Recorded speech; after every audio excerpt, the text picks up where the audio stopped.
Imagine if we could have an ultimate perspective on life that gives us an absolute foundation that won't dissolve out of nothing and come as an unpleasant surprise that causes us unpleasantness. It could be your marriage, your financial situation, your job, or other areas that you ultimate base your life upon. This video goes into why many of our certain foundation in our life is not as solid as we often think. It also goes into an ultimate perspective on life that will not go away. A perspective that can be an absolute fixed point in our life. I have a more elaborate video about fixed points that is linked in the description, and it goes into the difference between the relative and absolute fixed points, and I recommend you watch it as well. The outset of this video is the Danish author Martinus. He provides a spiritual science that consists of eternal principles and make up an eternal view on the world. He calls this view the eternal world picture. It is spiritual because it also includes the mental or psychological part of the world, and it is scientific in the sense that it's written in a way where you can check the world picture with your intelligence and against your own experiences. The assertion is that we can actually understand what life is about, what the meaning of life is.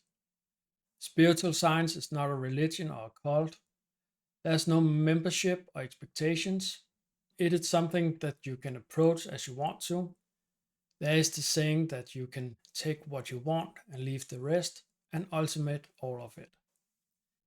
I recommend taking a look at it if you're wondering what life is about. If you think this is something for you, then subscribe to the channel where I will keep posting videos with the outset in Martinus' work. If this video brings you any value, then please give it a like. And if you have any comments and questions, please post them below. So let's start by looking into why many of our foundations in life are not that solid. Martinus explains that there are two types of perspectives in life: the relative and the absolute perspective. The relative perspectives are temporary. They have a start and an end. The absolute, or what I have called ultimate perspectives in this video, are not temporary. Their foundation are internal principles that have never started and will never end. They are always there. You can see my video, The Absolute versus Relative Truth, for more details and explanation on this topic. It is important in our daily lives that we don't mix up the temporary and the absolute perspectives on life. That is, that we don't perceive a temporary position in our life as something absolute. This mix-up can lead to disappointment, unhappiness, anger, or worse, because life turned out to be something different than we expected. Let's get concrete about this challenge. Martinus explains that when we have sufficient money in the bank, a happy marriage, a good job, religion, are famous, or other things, then we have a temporary position in our life. The money in the bank can be gone very quickly, as we might have experienced or seen happen to other people. A happy marriage can also end quickly if the other part in the marriage decides to leave. There's nothing wrong with these positions in life, so it's not that we should not seek them if we want them. They can bring plenty of happiness, but they are temporary, and the problem occurs if we expect them to be absolute fixed point in our life. That is, if we think about them as they won't change or go away. We take them for granted and build our life and mental well-being on them. Temporary fixed points are also often at the cost by someone else. If you are rich, then it often means that someone else gets poor. The perspective that war can stop war is also a temporary perspective that comes at the expense of other living beings. War hurts people and the society that we have. Martinus states that we develop as living beings and that we eventually will leave the temporary positions in life. We are continuously developing as living beings, and we need to leave lesser positions in life behind to get to a higher and better position. This also means our perspective on life will change over time. At some point, we have a fully developed perspective on life. I've called it the ultimate perspective. This perspective is an absolute view and position in life. So let's get into what this ultimate perspective is. One characteristic of the ultimate perspective in life is that it's something that doesn't change. It is an eternal perspective or an eternal plan for us that is behind all the things that we experience in life. It is something that we can rely on under all circumstances because it's eternal and it is everywhere. Martinus explains that the ultimate perspective is to be a pleasure or a blessing for other living beings. He states that when we are not aligned with this perspective, then we eventually get an unhappy or miserable destiny. Conflicts between us and this overall perspective or plan with us create disharmony in our lives.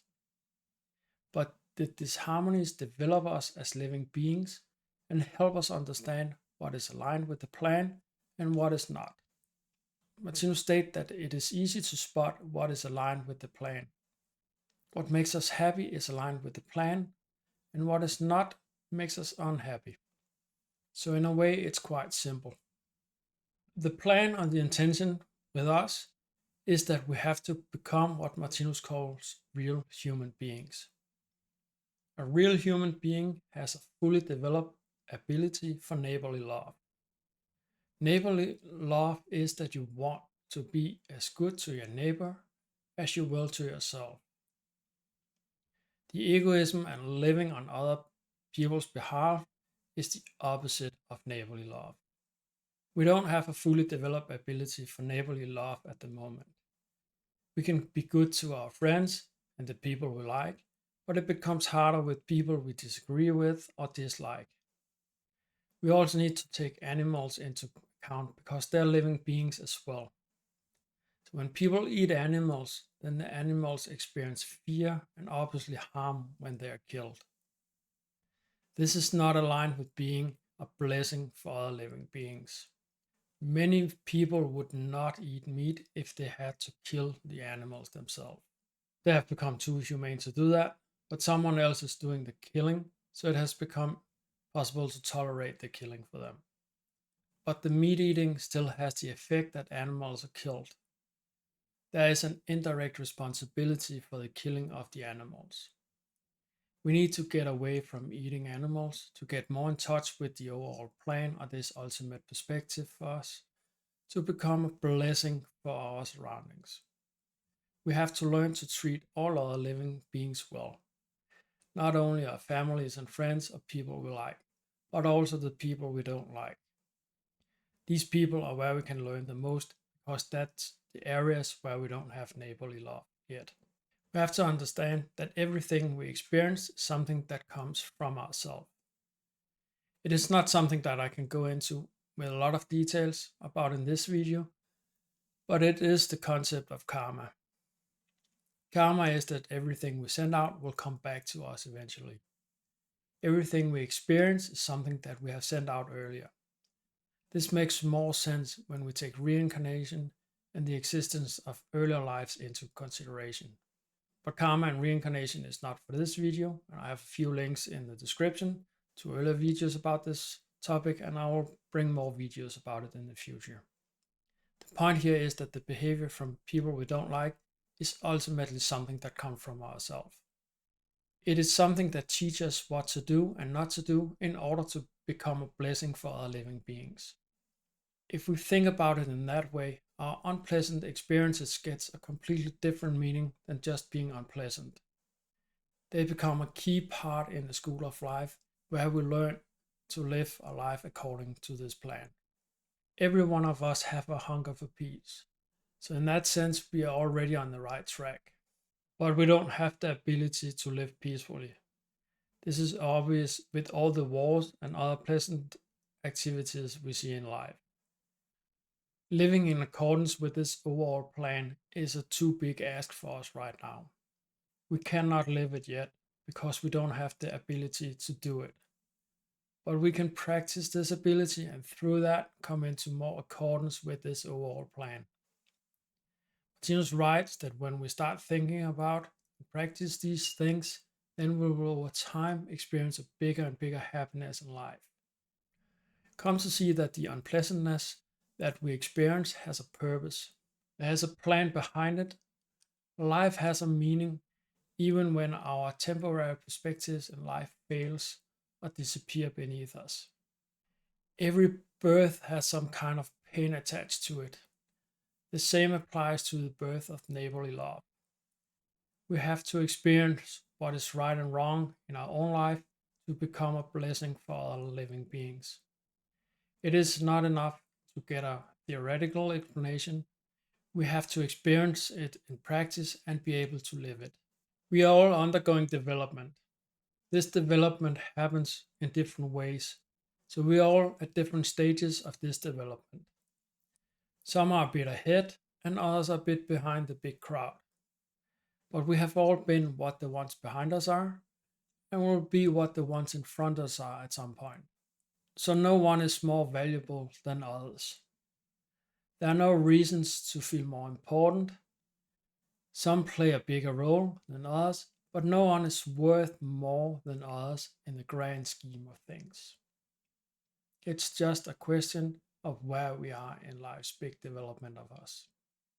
Another point I would like to make is that every one of us is living to the best of our abilities. If you have neighborly love and can treat others kindly, then you can live it. If you don't have it, you cannot treat other people kindly. It is not something that can change with willpower or the desire to do it. The only thing that can change is the development of the abilities. It takes time to gain these abilities because it is a fundamental change of us. It takes a long time for something as fundamental as your reaction and relation to other living beings to develop and fundamentally change. We need to be tolerant towards others and ourselves for that matter. Although it's easier for us to find the faults of other peers, then it is ourselves we should focus on and develop. So, is there any kind of evidence for this big plan with us? It is a big assertion that there is a plan with us, and it's not all a big coincidence. Martinus points toward nature for evidence. Nature is in many areas a blessing for us. We get climate conditions on Earth so we can live here. We get food from nature and so forth. Nature is very complex and very few things has to go wrong in order for us not to be able to live a physical life here on Earth, but it works for us. We have to say that this is a good thing for us. Good thing for us is a blessing. So Earth and what it provides us is a blessing. It has all the resources and opportunities that we need to live an harmonic and peaceful life. You can also look at our physical bodies, and Martinus brings this up several times. Our physical body is also very complex and more sophisticated than anything humans have invented so far.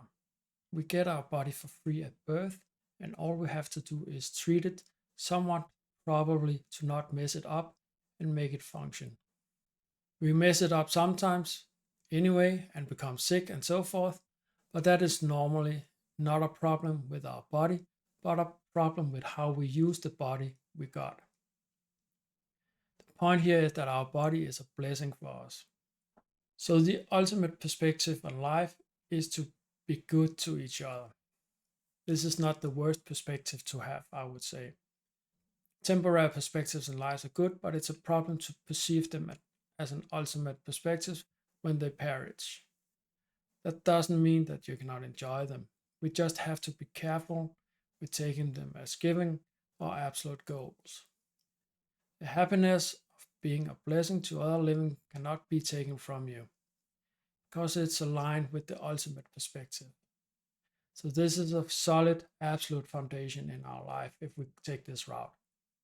So that is why this is an absolute fixed point in our life. It doesn't change. It's not something that can go away from us. Thanks for watching the video. If you found it valuable, please like it. And please leave a comment or questions below if there's something you want to ask or get explained. I'll be happy to answer that. And subscribe to the channel if you want to join this journey to find out what life is all about. Thanks for watching. Thank you.